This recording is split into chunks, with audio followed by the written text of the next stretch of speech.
ena kokorachiw insomnia ne nyina 3p ena eboa wo baby eto aduro bia won sabeka bia na afra eba ya kuta won sabosume de toso aduonu ensia oyire Pablo san kese yase ye gina Psalm 91 verse 4 so ne bompaye edi mpaye edi amoman no etu so fa ho ehyem Allah Emmanuel Odro any osamufo ye barika ye kata manala kwena miakata ta nye fijiam ni wala don te posie zozo te posie fa te posie pam senda tunde delle I sabu warisi mungode ye da munyina mo ase infantry news battalion ye dikasie ebremo eyemme piesie Lardi Maame Frimpomaa Korankye FK for short. Facebook I promise radio, YouTube I promise TV. Ura hono na odwa dwenkyira to ase share Emma obiso enya bi enhwem. Ye share kase bono ase Ghana sikasem totoye ne de ehwase na yankasa photo samfo ya wono ene hwe Ghana sikasem entotoye so. Dr. Amin Adam wagira mrahye bedwafie ene Ghana fo nyina edi nkomo ede media budget review no aba beto omafo nyina anim. Sadia Ghana mamra constitution no ehye no esa bia wonom eye budget akohoma sika edi mo oman no na empanifo atimi ahwe so edi aboman ho ebra na edu afe no emfinfin a wonom abebu nkonta edi akire Ghana fo na afempimie no ene aduonu nan efiri opepon bosom ebepem sabiri no pani a wo hwe sikasem so Dr. Amin Adam ebo amane se sika twitwiri de bese 10 billion Ghana cedis ena wonom atabiri edi awura akwan ene akwantempo so ewo omayimo pani akire mu ani nyina abotaye ne se empetama mamuo ne niam anketenkete bi no ebetimi akoyie na akwania badie nso wamafo ho atimi aha wo mu pani eto aso akire mu se aban eguso a waye impuntudwuma bebre na ebi eye Konfano Teaching Hospital no a wo mo eba beto aso ofanko nsawom kwantempo no keta water supply obi chepi lamte ena afe flower pot interchanges no ne nyina mpanifo ede agu akwan mu ena afe 3 nsawom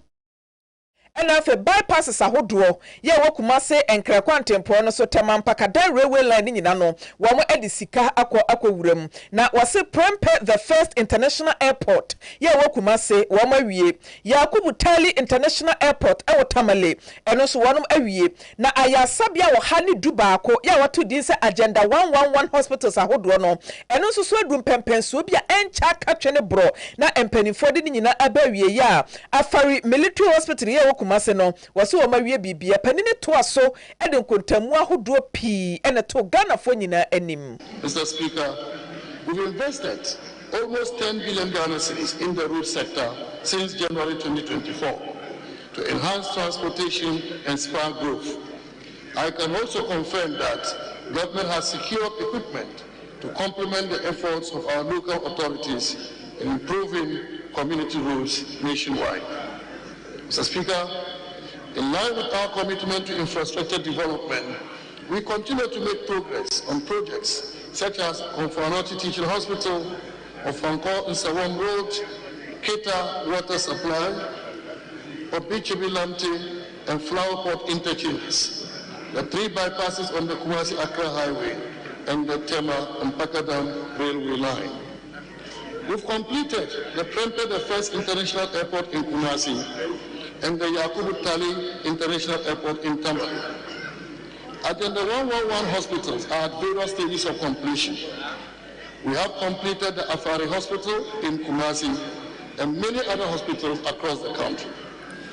Na orai eto aso ekire mu se eba no abefo sem de kan se digitalization nso so a wonom atabiri 135 million Ghana cedis ena de akwa Roma national identification programs ahodo no efru opepon ebeprem sabri no wode abo ho bra. To advance our digitalization drive and expand our unique identification system, we've invested about 135 million Ghana cedis in the National Identification Program since January 2024. Mr. Speaker, this significant progress has been underpinned by an environment of enhanced and inclusive engagement with key stakeholders. These engagements have provided useful feedback, improved our understanding, and boosted our cooperation with stakeholders. Mr. Speaker, The stabilization is real. We are determined to stay the course on our fiscal consolidation program.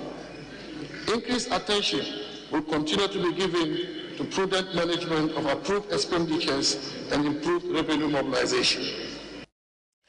Ene wuti ye aya Ghana abanso for Shesikasam entoto yeso Dr. Amin Adam. Yina emosho betwamo enadwumedia ekoso ewo honomo Finance Minister Dr. Amin Adam edio minor tibia ho ensem eni media budget ebeto edwa eno enwode etu dwase ewo bra Ghana sikasam ekofom a etwi go slow aye KaseƐ Ghana pagara Ghana yeden Ghana yayi karifino MPP aban ehye boshen komse jindade yazo emre pabeba na waka ye no so abam se wo hwiase obesa sore economy no asa sore na hoodi a wode asode no wode amane muso no Ghana fo wo munim se sa akra na beye speed pa enoma ekoyie e wo Ghana sikasam ene ni tutuye mo. Mr. Speaker, over the last 2 years, government has embarked on a number of measures to get us back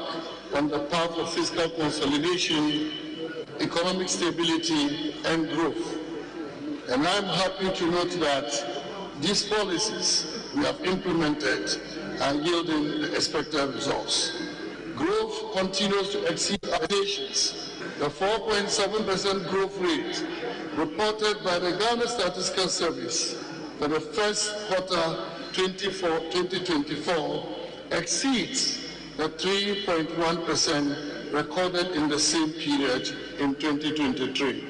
Inflation is declining. End June inflation rate of 22.8%, a reduction of 31 percentage points from the December 2022, which confirms the target of 15% by end 2024 is possible. Exchange rate has largely compared to 2022, despite the recent pressures. The 18.6% depreciation rate to the US dollar as of June 2024 represents an improvement over the 22% recorded for the same period last year. And gross international reserves reached 3.1 months of import cover as at end June 2024,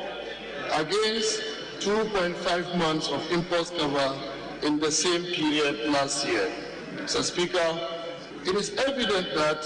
we are on the right trajectory. The economy is rebounding stronger than anticipated. The choices we've made and the policies we are implementing are yielding results. We've reversed the negative trends.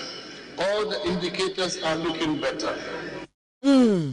What was Mr. Obrano Ayampaibo, Modemo Nebusia Bo, and T. Busia Bonomono, Yade Kakakra Honomo, Nan so wateranaya, ye debi ye fise, Sikavu Frayabusia be eba, Nesikade ba, ye can wire deno, ye de bibetrum, Nekakra tree, near the Aboman Hobra. I am again happy to inform this August House that with the support of His Excellency the President, Cabinet, and all stakeholders, we have successfully concluded the second review of our extended credit facility with the International Monetary Fund, which led to the disbursement of the third tranche of $360 million, bringing total disbursement to about $1.6 billion. We have completed the debt restructuring program with the Official Creditor Committee of Ghana, covering $5.1 billion, resulting in approximately $2.8 billion of debt service relief. This means that we will not service our debt to our official creditors from 2023 to 2026. We have concluded negotiations with our Eurobond holders, covering $13.1 billion, which will lead to a cancellation of $4.7 billion of our debt and provide debt service relief of another $4.4 billion between 2023 and 2026. We've concluded our negotiations with 5 of the 7 independent power producers, which will lead to a saving of $6.6 billion over the remaining lifetime of the power purchase agreements. Ghana Photosound for Dr. Amin Adam. Ya toa kasiaba no so ye free Ghana emrahye bedwafie na ye de ne akire mo ewo asunafo North Mesimo Ahafo region. Asuafo a wonom ewo Universal International School enigi krom ewo asunafo North amane bo akire se wonom ede abobo ya na eko school sai akwanfo a ewo mpatam wonom ya ma ne bofo na nasafo kantanka ewo ahoma no so nana majoy Minyawa. Ya wo se foni bi da so enye ni kakrakrakra aden e de na ekoso e wani gi krom won ma asuafo ya gba peso se ya peso abobo ya bi achi. Minyawa me da so ni asia atiefo nyina. Eza za odu ani kirem e wo ani gi krom a e wo afmantem mensa ana mensa electoral area e wo afmantem go to be presider. Ara o sama e free obanese University School International Ankara Press School Yibia na nkomo bon modern say mpanyi ebinya omo afri memabura mo ba mu se be mpanyi fo ni ho mbeti na ba bi so manem no eso we do ani ko kirem won ma entini amasa school for no mo dia bobo ya na sister school for the free community no etimi ko school mo I don't know Hamas ene Hamas and drop we say ya antna so an ebo pini school mo ko bu sem bani form the school na say aso e dey na sikwa say omode abobo ya be sister emofra ana say wetin at school na ka won to kan fa ma mofra say be ya omonkwan esu timi hia o my Ghana and na opanyi kwan for the school no me headmaster e ti dey so in terms of when say so enya tare ti o na mom je ete nyina ne say odi wani ba be kire omo community ma kwai omo nam so atete apazam se ko ntegba na manu sit cast ya director na prefector otimi enam so na school ba ye no cast for the break school nyina etimi asai eno na ma omutimi ne awofo no ne PTA chairman timi bosi ya omunyina ko adwen kroko anaso omunyina ko ya agbe ko say ombetimi ahwe ama abobo ya etanza abobo ya de betimi anam akoye so etimi aboa as time of free community etimi dia best school mo and I'm say community na bring ben e hono no e bia e kwa ewa yie nti se mo friend nam from the best school ya na sanze omo brain no ma omo juro mo say ne sa rete da omo ntimi mo na omo ntimi fa abobo ya e me say mo friend free community ntimi fa ngo school mo e di se bo pro ne bu so mo say enye sa abobo ya mo de sa nkra no mo pre manage on emum enam ekwai omonam so a enye ntina ma omode abobo ya esesa emofrei eno achi na ebopini opanyina na enam so na school timi bae ne buza ze eja sei na timi aba beto ya pono so na oso yi ano sei ana obuza okate amet ensem for say minia de wa mu nyina eye no kre enam kansa meto ye mienu mu a enso ekwai a enam so de ba sikuru ni mu ana ze school for enam so the babesua ade se be ya adesua na ade kire so betimi akoso na da chimpani na ye free ye mobro mu no ye nsatimi aka bi e wa ni dikrum na nso na me kwa ya nye ntina ye de abobo ya sam of free njo nam sa kwanya we so de nsato nse yam stre adofo na se yam concrete school die na emum to nsa wo bi na wani je ku ana se wani epese ya chimobra ibenyo omo afri ani jikrum ana dile tina baba bo man Ghana no e wo betina baba bo ma omu si kwa na mo bia wo bia so baba bo mo ombetini adawase eno eti no ana de kotosre empia owo esnafo north eni dis owo esnafo north mensini mo se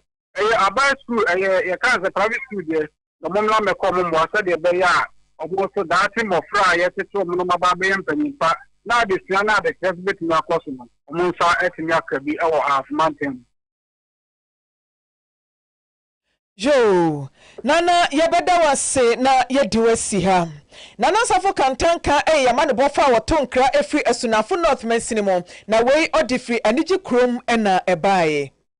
Wasam masam yasam won masam maimun sam yasam ya pawa mamsa kasenimo ansam yako etifi apoemantam upper east region Zabila and Yadri na all say ye would be adwumako fofo bi ewo eye export trading group say adwumako e fertilizer ho dwuma pa na wonum ebedie enam so ma wotwe dom wofre dom wonya tom ma wo ba adwumadie no ase a wo bi adwumako yi ano Chief Inspector Solomon Tonka Alale, wono ena ye police commander, wo Zabila Mpatam honoma, what the horning anu odin ema kroma wa mama kyerɛ ageni arena taba atuba wo bi piada wo de fertilizer be cross border kobo China Faso Togo Niger Mali bedoa no ene na take afa di busu ko ka kyerɛ won sɛ humbi betu ama asase a wo so kyerɛ plenty for food and jobs afie twa mu no ni na kakra nie ye fertilizer bags ahodo manfo eso de koton wa ama no ne no enya asomoto akra. We are living in the border country, or we are sharing neighbors with other border towns, and the company should not use this opportunity to smuggle fertilizer or farm inputs across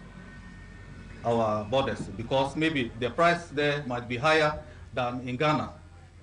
They must regulate within the district and support the farmers within the Zebila or the Kosak district,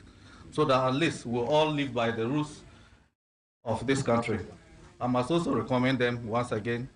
for bringing this to the doorstep of our farmers in Boku West. Thank you.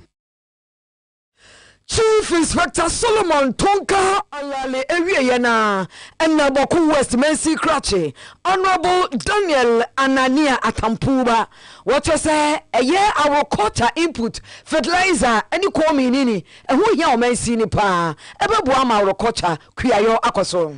Because of the white volta, it has attracted most of the young men and women to go into dry season farming. Our challenge is the farm inputs and the seed, access to farm input and seed.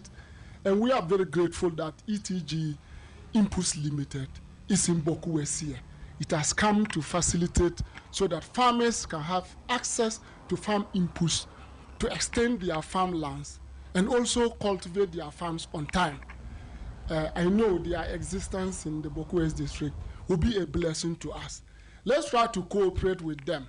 Let's try to patronize them. Others are already in the system, in the market. They have not come to disadvantage you. They are rather here to support you, to have quick access to whatever you want, instead of traveling to Bolga, traveling to Tamale, and probably in Kumasi. You can. Honorable Daniel Anania Atampuba na abai ekwia for church for the extension officer and a Douglas Akolgo Osihanopa so we decided need the akika ka ho wo se wura ani ni nua no fertilizer konko no e wo kwaye fa so a yetugu nanso ba bia basa wo hwa ani atoagu enu no se be de kel e wo say ye de koma company na company atoagu yi especially the chemicals to protect ourselves well, gather the containers, even if we don't know where to leave them. Let's bring them back to input ETG, maybe so that they will collect it. Whatever they can sell and dispose of it, it will be fine, so that our people cannot even find its way into their water bodies and then pollute our water bodies. And it's a worry for us at the department, because everywhere, as we are growing, if you go into any community, you see them lying down, and when it rains, it's carrying it to the downstream. And not all of us have access to improved water. We still drink water, especially on the farms, in the ponds and water streams running around. And if those water bodies are polluted, what are we doing to ourselves? We are harming ourselves. And already we are told the life expectancy rate is low. It's about 60. Maybe health services can tell us better. But if it is 60, and we'll take care of ourselves, we'll be able to increase it, so that we enjoy our pension money small, we enjoy our farmers' needs small, so that together we can produce well and be happy that ETG came into Boku West district and enhance our production and increase upon our food security. So thank you very much, ETG. Abai ekwafo chechefo na futufo metre extension officer and Owura Douglas Akolgo. ya to KaseƐ no so ewo asante mantemu wahene ya wo manso apenamadi ewo amanse south masinimo asante mantemu na ya abura wotoso emiensa waboabo ne manfo nyina ano ya wode assembly member one person no so wonmonyafo Augustine Fosu Asamoah ena fa unit committee members ni nyina ne adehye won patemu ho aka boma kwaye kwasafo dwuma de ka ne communal labor ibi ya 3 unit classroom block bia wonum esie ewo ho a watu na jeje mo bese afimpimienu eni dunum ebepem sabre no waye ni nyina na timi aboa ma de kire eni adesua akwaso ewo manso empetemo nom na ya abra ede sobo kase pa enema abaya aba eni woni a ekwa nyina sesa adwumade na ya Ghana fo yankase esika ena mpanifo tabiri ya wode hye sa school dan no ase na so dru ba bia ya na wontinsem biase abai bi pa de obi a hyase no wontimi emfa nkwa wieye ebasa na suafo no ena enwinwi nti ano ne ka na koma ya woboabo ne manfo no waye kwasafo dwuma edi aboa ma sa school dan no wonma pagya edi esi wonom na wone wo manfo twetwe enkomo no ena ode adesrede eto empanifo nyina anim sa teachers quarters akirachirafo kura probini wonom police station edwa ene kwan a wo masetena mu yedie betimi akoso kura mpo no bibia akoso ye ewo manso apenmadi empatam wonom eti panufo hwe na wontu eno so ho anamo ema wonom ya yesuku aseminti ene ye to nsafre mu a monso mbae ye ni ankasa no manto ye didie bia na yesuku ya koduru se de ya hod na sa nti yesre abanse wono nso meso yasene na yentimi school mpokura we no aye ha teacher for no sukura ye nibi nti wo mu aye wie eye no wo mu ana ya fa wo mu a ye se atua wo mu ka na se teachers quarters ye nibi nti yesre abanse wo mu aye se wo mu kura we ya bai ye de nyame ase tanyenye sa wo mu wi a ebi abonsan so wo mu na mfom ko bonsan so ana chichie kuru ana ayi school fufuru bi nti hia aban ne moa ya wode beboaye na ayi teachers quarters no nso meso yase na semo ho ai ebi kura jejai ebi kura na wo formate ani ofiri he ko hini kurom de ene nya ka sika nti ma ebi mu kura jejai na teacher for no nso ha no susa ya fa ye nya na etua wo muka ro de ehia niema bebre ebi kura ne torret na nka ebetimi kura nka ha kura nya ba bi anka ya sebi eburu sebi nya ado ebedi dwa kakra ewo ha ha de enubone no me de ewo ha bebre de nukureni okoka boy koka kura na ya babo nubone no me de nukureni ka se ebi ni ha de ewo ha mo ebi nukura so kura na wo mu etwe ho ne yeko nti senso ebetimi kura aba nyi nipa na che so mewe hwehwehwe ya obi a sebi eburu o mu ade no be yi no ya che no ni akotwena so o mu no mi frɛ kura ye ma awe wo mu anu ma me mini mu agro oja me de o ye hunu se nipa no ne ba eye bia me frɛ o maame na o papa me se me frɛ o ruba no fo ma no ko ya ansa na kyina ko ya be ka se na wuti krom na ensem se ekokɔ so na wuntimi entu o mofo Nana sell. Sara na wi for no ka sell. No. Manso apenamadi ehene ewo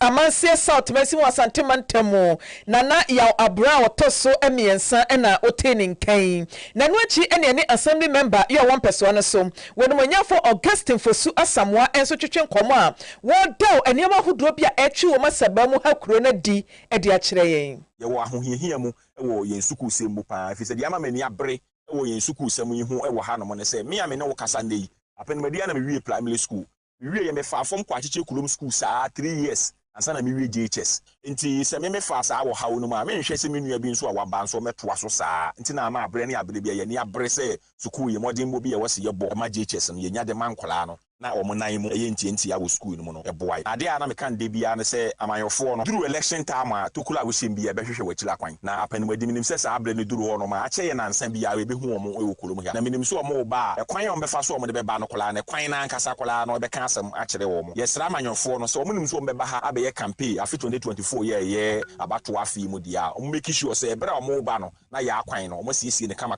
no mo duru ha ye de nsembo ama wo mo na se bibi sa ntimi anya adwuma dia o mo ba ha dia ene o me kan asem akere ye ne so o me bele pa ansa na yeti edi yawo if said ye abato duru ho no ma even yen assembly members yi itimi tumbo tokolo wula nkula ase ko sesa nipa bi mu a ye hu o mo se o mu ntimi nante ana o makwan wa e de o mo ba mo beto aba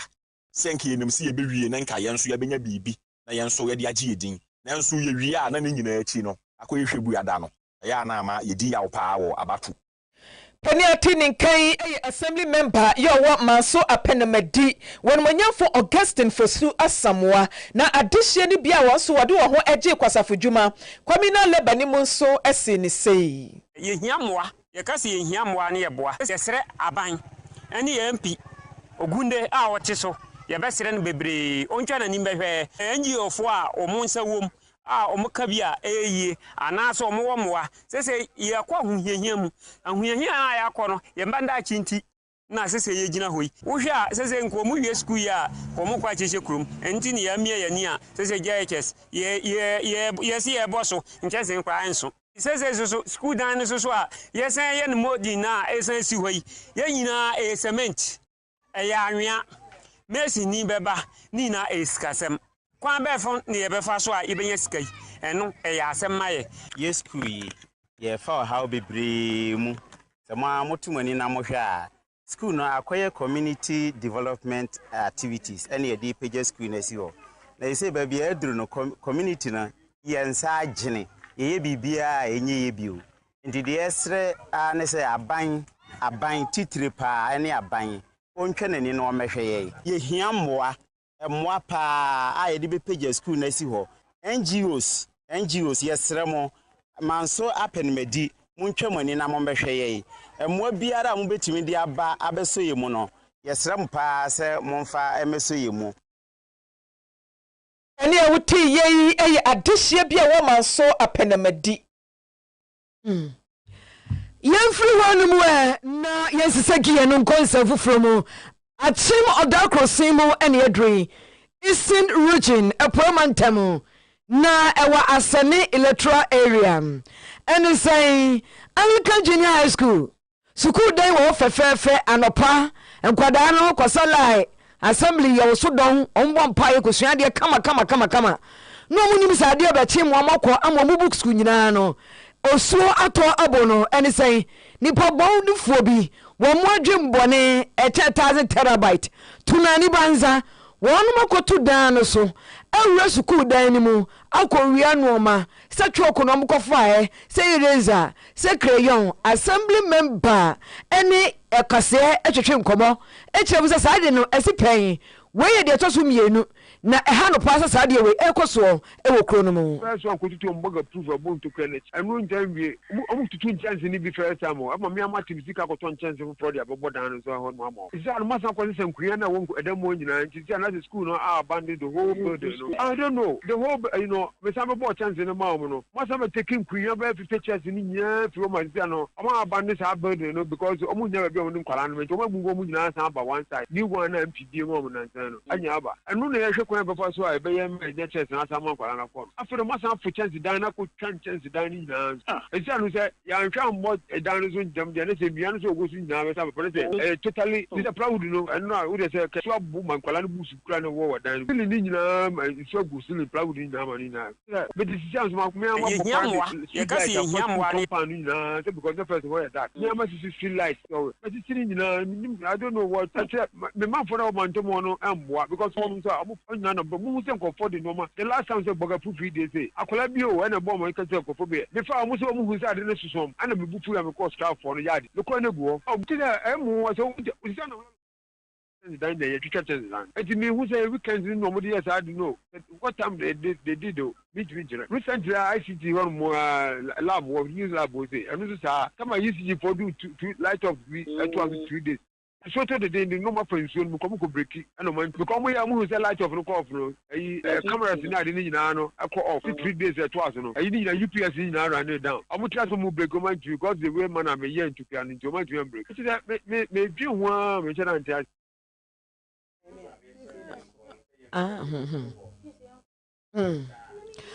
Onimonyafo Papa Yaw Amwa,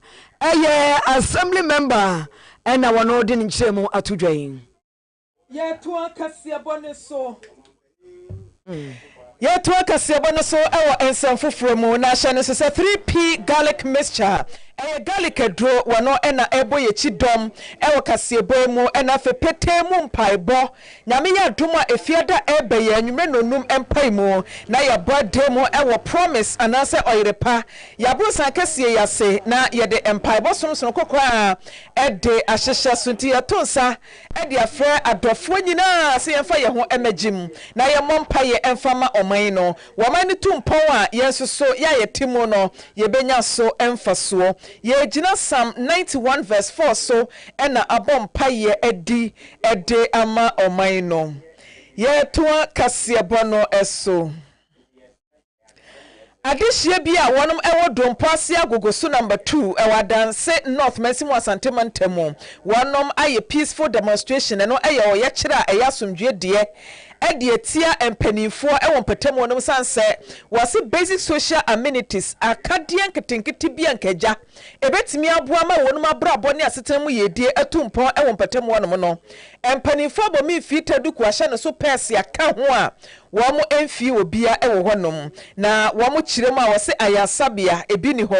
ensu papa ebi ni honom akyerɛkyerɛ for dabre ye teachers bungalow no ebi ni ho na de ka kyerɛ krampo ne se wopaso ye call a ade se wokɔforo bɔfrɛ na wugina pampam na apagya tetefon no na wode hwasoro na wuchi ni pe network wanuma kwan atete apansam apropro wiewie mu samoako ane edu owura Kennedy Mensa wono na gira de hye nyina enamu ene yama ne bofo atwetwe enkomo a wo kyerɛkyerɛ ohayi mu ede akyerɛ yɛn na wode sobo na bomrahye bedwani a wo Fomena constituency honom lawyer Andrews Amoako Asiama wone district chief executive ya wo Adanse North wono manyafo kusi se wamo ena yi wo mani ya wo ma meyɛ mpuntudwuma bia emfama wonum na 7 December eba no rose no vote no bungalows no vote no hwa no vote yampanifo ede to yanim na bra Kennedy Mensa ede na no disem eto yanim no ebini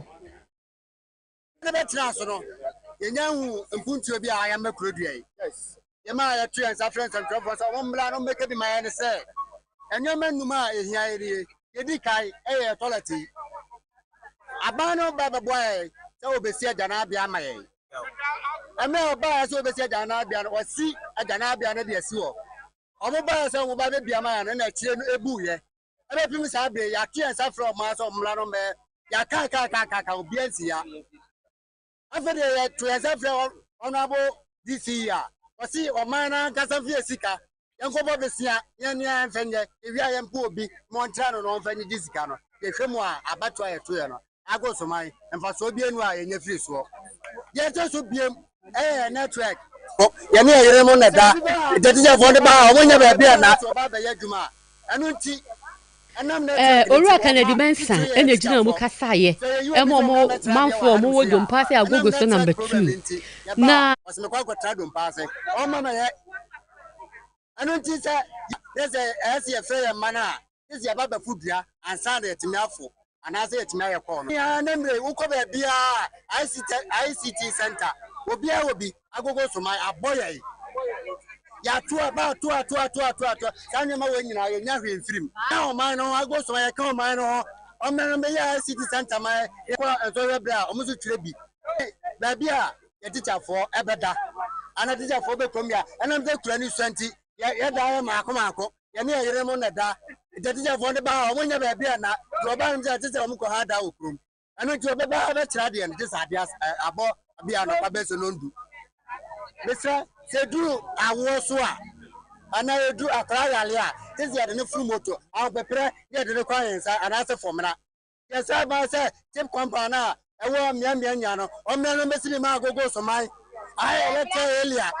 akra ye de elete elia to ye ho so ezi enya hwemfiri aba mu MPP aban o ma die hwama to tell ye to ba to enya no fira go sabai eti ese o mo pese 2024 ye to abadia and ye take compound no omna me bi mai so mo na o sumieru so ma ya ma ya ye se be fe ho ade at the same time no so ye be fe nu anu mo krom se obi en to ba man bi aban eti esre therefore ye bombe esre mo se mo se sa de we na mo ke bi mai na go so mai ye bre ye ye mka no ye de ne ko doctor obi kwa so a na akra no e free to ye akra ni wi abusafo enya na to aba etibu efe sa go so mai aye to aba obego ni nipa ne do so ye etem empty aban dia magu ani ase ye papa anu nti ye be ka bia omu ntie ye Poni atini nkan eye owura Kennedy Mensa wano enegina omanfo a wa agogo so anaimu ede wansam eto yenim na oba Facebook ne so Promise Radio abrantie bi babi a wakwa gina na edua no kra asa awo adwan eti betimi abu ni se kutu kum na odafam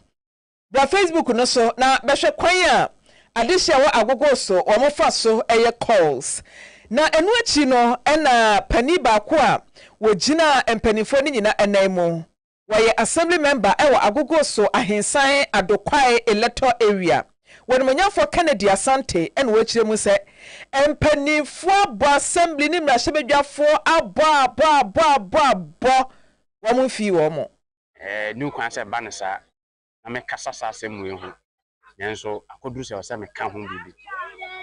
se wo behwe a omampani akufo ado sebe ofra benwen mfie nwotwe mu na yekwe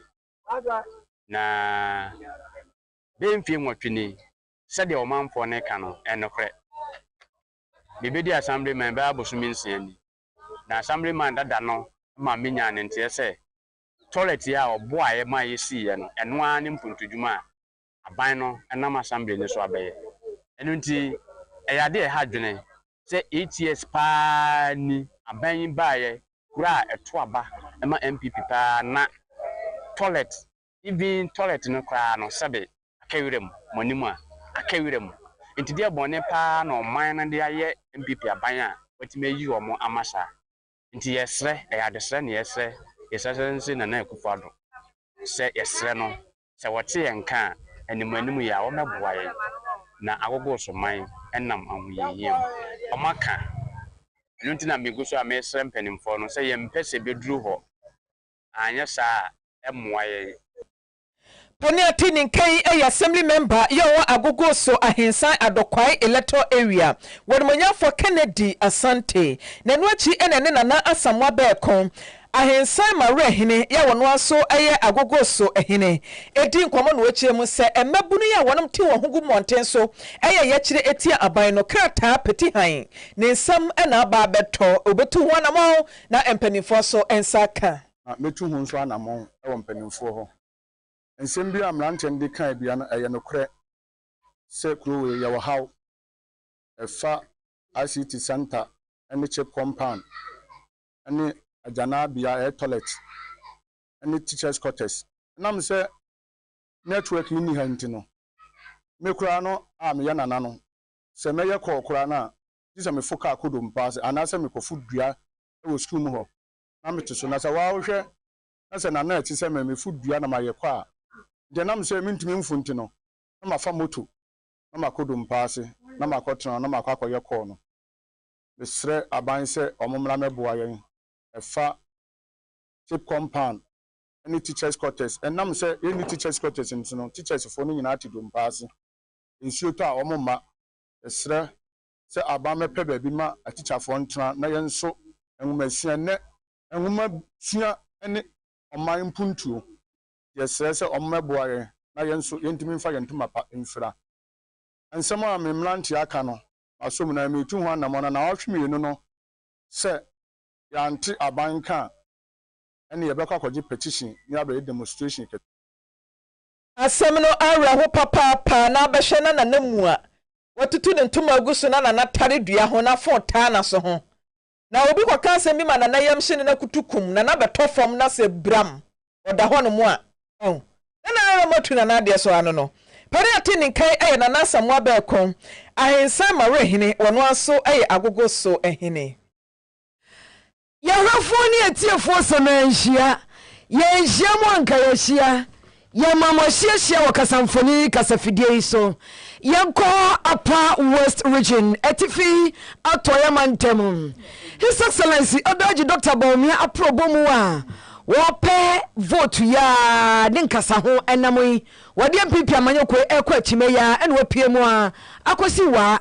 na waamu a yema no akwa ba wamudi nkomamua ena wa mahene na fuse ni sedu palpo a wotoso enan edi tu dwa se empremprem wo mutibia mu ayehupa ya yi dangerous emu ohu papa esanse kunkuma bia ekoso no ba easy ba enya sab ketwa kra na de edi chire kra ye latest kra no eye driver bia wono soso yakokum no wanyini bia sa yakwo de sikan akunu ama ne minimu ye twa ne se hu en wati trailer car bi echi na wose bi wono mabka ko hu nipa no ye twetwa ne part hu wo bema atetinhwa sabi no mate ne nayi na wo mate ne bema afiri wa ne wo mo no bema ye twetwa mo nufu wose mako edunso enfie miensa entemnie wose dagie Dr. Baomia wamra yankuri sa karifinka won so no nya biribi ma won mo sanse ni tumi ne na hoɔden no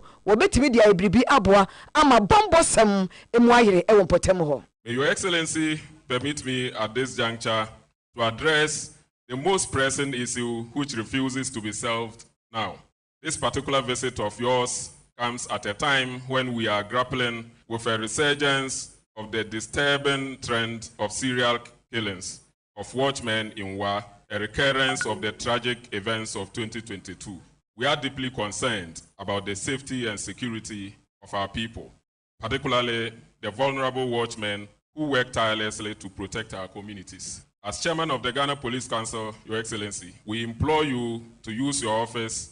to enhance the capacity of the Wa and Upper West Police Command. We urgently need additional men and logistics, such as patrol vehicles, to effectively address the current security challenges we face. Na fuseni sedu popo toso enadi alisredie atu dwawie enwana ne his excellency Ohoji Dr. Baomia si ewie wate na supremu nanso emre bia wode ewomu sabre idie wo hwe ni mu so beba be omampanyinti wato oba no mane wie be mampanyi dia de tumi ni be kokoro kakraka na obema bambo mu aye ewo potem ho. I believe that the North and the Wa state will benefit more from 8 years of a Baomia presidency than 4 years of the other option. So I am making a plea that we should look at this carefully. When the presidency leaves the North, it may not come back for a very long time.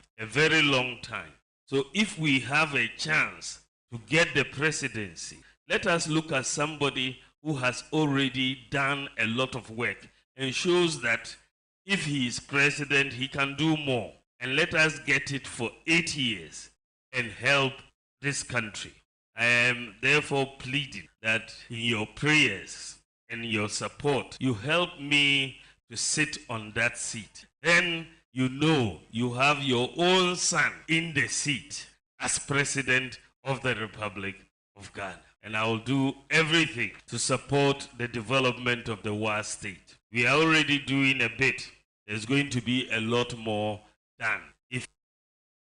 His Excellency Ohoji Dr. Baomia. Apostle te denne ataje marima te denne na mesha dan no mekondo se meko posi na so America tuo ene etututuo nti mintimi nkọ Ghana mampani na adodan kwakufu ado anopaye akopie mu ewa posifo akacheta no school ehonom training school wo wankra pumpuni mantemu edamuntum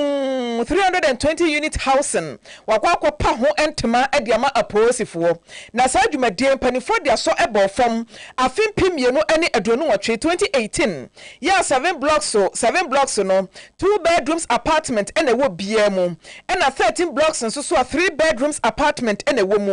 na ebia nso so ewa dankra bese dunsia ya enya samketoa na ene mpanifo ya amamre ene amane ya wobodwa ewa tesa no training school hono mo a wakọ ekopa ho entema na mampani na adodan kwakufu ado kira wase aba no bambo ho sempa dia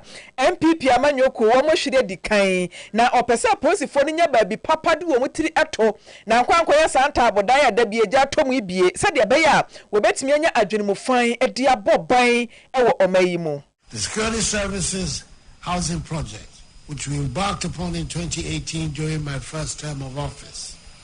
is aimed at providing decent housing for our gallant men and women in uniform. These 320 housing units symbolize our resolve to ensuring that those who risk their lives daily to protect us have a safe and comfortable place to call home. Ladies and gentlemen, the importance of adequate housing for our security personnel is self-evident. When our police officers have access to decent accommodation, it enhances their morale and improves considerably their effectiveness in maintaining law and order. Ghana man penny na nado danko Akufo-Addo wade na no disem to dwawe ye na ode afutuo ma polisifoɔ ni nyina se monhwa so yie monsiesie ho adida wo hoi ayesena diprekon. Ladies and gentlemen, the Security Services Housing Project is part of a comprehensive strategy to enhance the capacity of our security agencies who will reciprocate and appreciate and take good care of these facilities. The project is a good example of what can be achieved when we work together towards a common goal. Ghana man penny na ado dankwa Akufo-Addo anopai ye okopie mo e National Police Training School ye wotesa no enkra pumpuni mantemu pani behwe edamu ntuma wasidi ama wonum no e no okopa ho entema. Eno ena Ghana Police Sahini Dr. George Akufo-Dampare was His Excellency Jubileus Megide Sarawuta Nado Dankwa Akufo-Addo Kayi komi waya ninyina kayi ko keri waya de pa se policefo eyi yo eda wakoma so enam edan kakraka watimi asi ama policefo yi na wosesa de waka no omuso beye ni ye aweso ye se de beya ebetimi aye adwuma eni sentia osi dan no ninyina nso watimi abemu. To let you know, Mr. President, that when we came here this morning and we went round and engaging the people who have come here to witness this function, almost everybody was mesmerized by what they have seen, and it is all because of you. Mr. President, what a legacy. Mr. President, let me highlight a few of the many legacies since your assumption of office you have bestowed on the police service and also to us both from the perspective of law enforcement and our welfare. The first one, Mr. President, is to look at the volume of logistics you have provided to us, prominent among them vehicles including over 4,000 motorbikes spread across the length and breadth of this country. IGP Police Sahine and Dr. Akufo-Dampare. Na yeto so a eno na what you say His Excellency Nado Dankwa Akufo-Addo ablesi police for omu ye yo konkan pa. Mr. President, when it comes to welfare, I'll mention Car Intervention Fund, where by that establishment on your authority, and which was also commissioned by you or adored by you at the police hospital, every single police officer, irrespective of where you are, your rank, whenever you have any issue of medical and it's work-related, you are giving the best of treatment wherever it is in this world, be it in Ghana or anywhere, within the shortest possible time. Dr. Akufo-Dampare afanso hada wasi wey die ade fefani ade kese wey nti ebe share police phone crying ama mai dia hoden eni ane den ya adwumaden ama nwuti fofa hejole zaman lafia ima ho asumdwe ede him omayimu ebra yebeto obai abato obre eni bra yeto aba awie. Mr. President, we want to say that we are thankful, but we don't want our thank you in words. We want it to be in deeds. And being this, we want it to be seen by all, witnessed by all, so that in our quest to becoming the best institution in the country and a reference point for the rest of the world will come to pass. And we know with you and with your support and the support of your government, we will be able to lay the foundation in such a way that it will be unstoppable in terms of achieving that goal. Mr. President, we want to say that we are thankful, but Dr. Akufo-Dampare eye omayimu policy sahene ebna de bia ye de Bible adesua ebremo na yahye oma entotosuo dudu ene de keka ka ho nene ye kwa akɔhwɛ emofra enteteye empani se anu edi nkyene edi mako ehira esan edume enti ye kwa homa ne so ne ne apostle Emmanuel Nuako Victory Outreach Church akwa akodin koma bisa se obatan ne nsɛm a wɔka ede to de baso anase wɔka kyerɛ ne ba no ewo sunsuanso bɔne anase ensunsuanso pa ewo mofra ne so apostle Majoe yabeda se anwumre papa ne de ye hwe emofra daachen ene ensem a abatan eka ede kire wo ma ebi wo sunsuanso bone ewo mo so ebi so sunsuanso pa ewo mo daache so yo mama de udasi we abia ente ebu papa that's awufu nyina eti na omohyele so obi wo ha awufu ene bi ebiri ya wadwene ho ntiafie onima de ko ene na etwe slafo ni adwene so ebitumi akɔba sɛ usɔ no na awufu ena na afugba ɔde ebufu eta kan sɛm bi ebugu na baba so a Mimi sibuku abro mimi ya ba twana obehu babre ye false ye kanutwa ye kanutwa ye bese ni ke yes ye we yes ehunam du don so we bo esi hunam yes ba ye hunam na ne madobo na ko bi hunam na edi kai aye adwuma evie ehunam dipa pili na mo na papa bi betu mo ayepo enti ben samoa ebi ano efano ehupa edi kan wohwe ba bi sam etie bi wotwe eyimu edudu ba ko na Proverbs chapter 18 verse 21 na say twi si enkwa ene owu tumi e wopema iso na bi odono no na obepa papa ewu na uwe Yakubu na Msifuni eyimu etwena esi mumma mo ni na mamu ni na ifanse the confidence na ene na mbubuni cha bonga a o pe bi bi ano na wachi ni na mre no enjo the fun o tu apple bi accident John chapter 10 verse 1 the one to about so the one for faith so no shi ko ni na ni bi pa ni na so obi vie ni pa wo ni wa se no pa enti Petrus on na mbunsa bonga o pe di obenya no asman abramo ni na ho mama no fi na mo pe adwumaye na mo omenya adwuma dise afasu ya ma ho kai na owo fi de ba tumi ya me di tumi fuku bia cha owo fo no a ese ye kwie ni ye pa oju ka me buke na me ko kai no ai aye chapter 50 verse 20 in the table a wise man thinks before he speaks. Or stay, yes, you are joke and swataka. Hey, you are one and so be over. But see, be open when you put a foul mouth. Say, and now when you are GP, now your bishop bubble, I will to me so to and I will put it there, but you are saying, I'm not a dream woman in mid. I don't know ya refo na share no so want to control and na e bi so nkwani bi abrabo afre a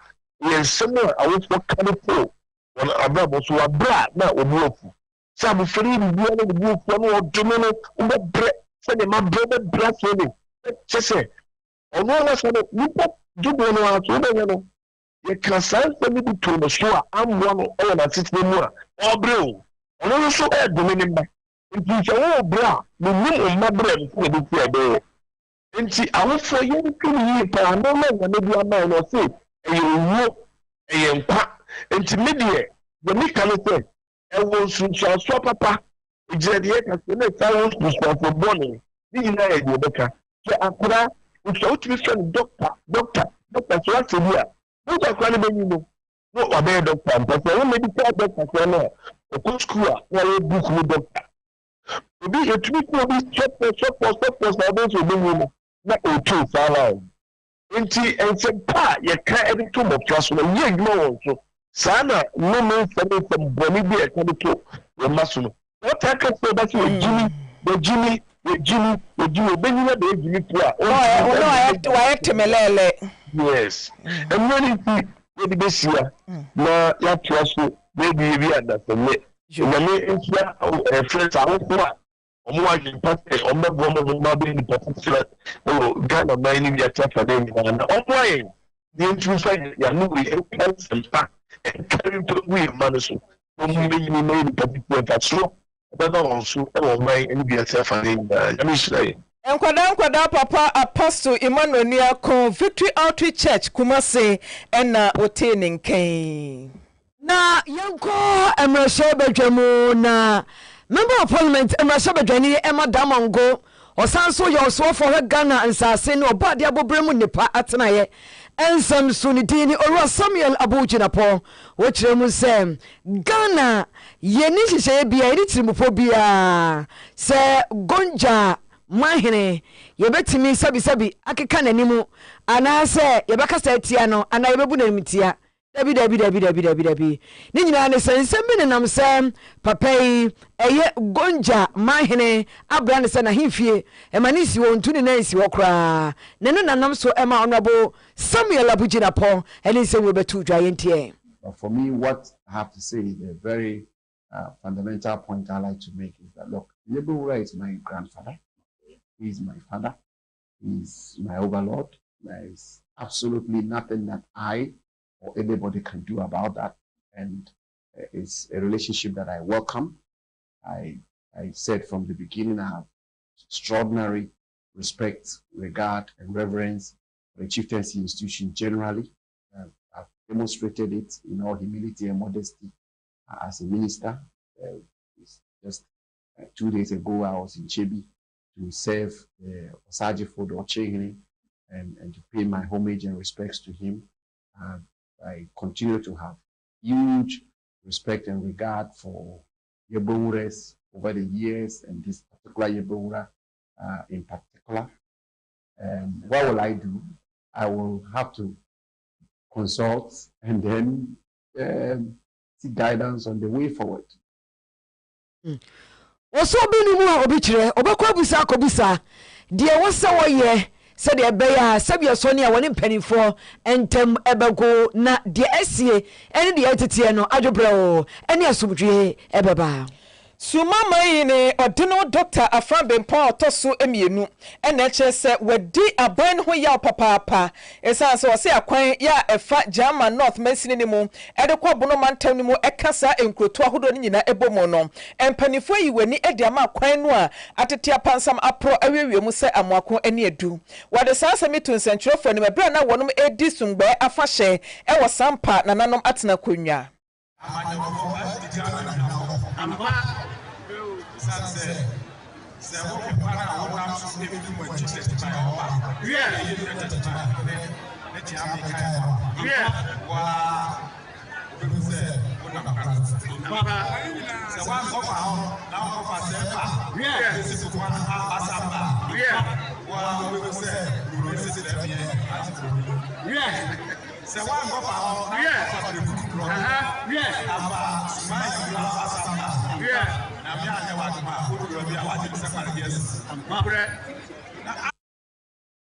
Dr. Nana From Brimpo ya otoso emiensa wano ene Suma Traditional Council wa mahine ya wo honom na nwachi no ana onumonyafo Ahmed Ibrahim Member of Parliament emrashebedwani a owo Banda constituency wode adesrede tompanifo wa Banda nyina animse adwobre wama asumdwe ene nkabomu enya adwuma ewo mpatamu ho Sampani wa kumani ho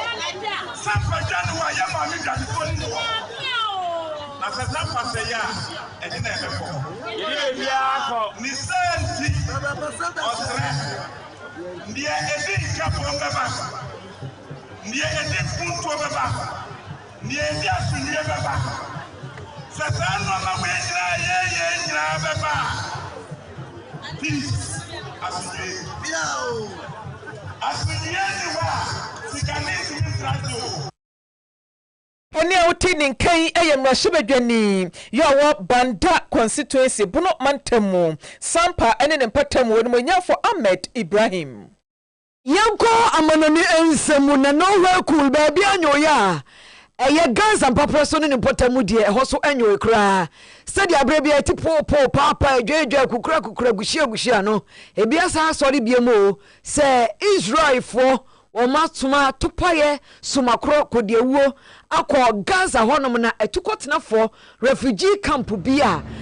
eyabrosan eno ntitimu omodwene omho a ena topaye bi akobomu enya samketo akra yesi yedi bulldozer kogina ho na omutu asase da se abrosan na adwiregu fom a enipa nkote onipa bewam yehuna dampan mutumba akomi ba onipa nsawe na wese de nipa si awuwu wo mpotam honom a awe hopanu na manfo busa se etu oguhia na da bei ene papra no so ebedwo ye tu akase bono so ewo amanone ensem no emum enipa babu ahanu bese ahanu aduonu enkron 229 ena akopiemu ewo Ethiopia anafo efamu a asase abuagum ama wonom etinananom ewo ensiedo na wei ene de toso emienu edikan ebugumu ya womafo ni bi ekwohyehe ase ewo Gofa zone ase honom baabi na rescue team ya wonom ya wadwen senkeja wakwa akwadwedwe asase no de ayi woni a ehyehye hyase no wo mu gusu de omonsa edwiri ebide enade ne ade do mu ya no gbuyam asan abubu ediegumu emema wo ha aduanan enwotwe 148 ena ema nso aduawotwe ebaako ena wonom etinananom ewo ense do a enradwo ya awehosemi eba ebeto dwa mpanifo won patam wonom no wo mo bo ho amanie arofisem nyamefo mu nsie ene na brosan no ne star na ekono ene yesisi dan wo soro pa kwankyen mesinfo no nso ya yenyai na nsia central region Ashanti region heya wiki ya ebiabu akum obi mesin ni kra akuno areho enti yedi besi ana yedi si na yakọ ora Emmanuel Oduro ko wi na sem ma yen edusi pokua etechire ho eboa yen eni woni a wo ho nyina wotwa Facebook no Christabel upon Dozy enso ewo studio ha yen semufo eni Korea ora Emmanuel Oduro Infantry News Battalion enyumrei yabesomo eyeme piesie Lardi menumenia Maame Frimpomaa Korankye FK for short. Yadam nyina se amamomo enitie enehwe. Empania tena se eneto aso.